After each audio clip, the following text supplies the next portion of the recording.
চলো বন্ধুরা, আজকে আমি তোমাদের দেখাবো বুনো খরগোশ। তো হ্যালো বন্ধুরা, অনেকদিন পরে আসলে এই একটা মনোরম পরিবেশে ঘুরতে এসেছি। যে এত সুন্দর ভালো লাগছে আর এত পরিমাণ বাতাস লাগছে। আর তার উপরে সবচেয়ে একটা সুন্দর জিনিসটি এই যে ইরি ধান একদম মাঠ পুরো পেকে গেছে আর টুকটাক এখন কাটা শুরু করে দিয়েছে। এই যে একটা কৃষক কাটছে মাঠ আর আমরা এখানে ঘুরতে এসেছি। এই যে সাথে আমাদের মামা আছে, মামা হাই দাও হাই দাও হাই দাও। হ্যাঁ হ্যাঁ, এই যে আরো দুটো পোলাপান আছে। তো আমরা আসলে এই মনোরম পরিবেশ গরমের দিন ঘুরতে এসেছি। এই যে এখানে একটু বসবো, একটু আড্ডা দেবো বিকেল টাইমে, তারপরে এখান থেকে আবার সব চলে যাবো, তাই তো।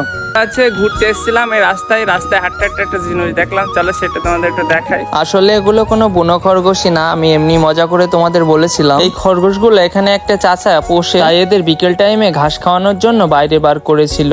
আসলে খরগোশরা ঘাস পাতা এগুলো খেতে পছন্দ করে। কত সুন্দরভাবে তারা খাচ্ছিল আর আমার দিকে চেয়ে চেয়ে দেখছিল। খাওয়ার মাঝে মধ্যে তারা আবার খেলাও করছিল। এত কাছ থেকে খরগোশগুলো দেখছিলাম, আসলে অনেক ভালো লাগছিল। মন চাচ্ছিল তাদের একবার হাত দিয়ে শুয়ে দেখি, কিন্তু আমি হাত বাড়ানো মাত্রই তারা পালিয়ে যাচ্ছিল। যাই হোক, দেখে কিন্তু অনেক ভালোই লাগছিল। আর এখানে কিন্তু একটা দুইটা ছিল না, অনেকগুলো খরগোশ ছিল, ধাড়ি খরগোশ ছিল, বাচ্চা ছিল তাদের সাথে।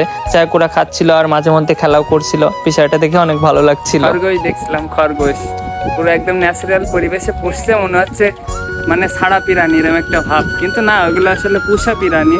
এই যে এখানে যে মিল আছে, মিলের ভিতরে ইনি আর কি পোষে চাষ করে বিকেল টাইমে, তো এই জন্য খাওয়ার জন্য বার করছে বাইরে। আর কি সাধারণ মানে ঘাস টাস আছে, ওগুলো ওরা নিজেরাই খাচ্ছে।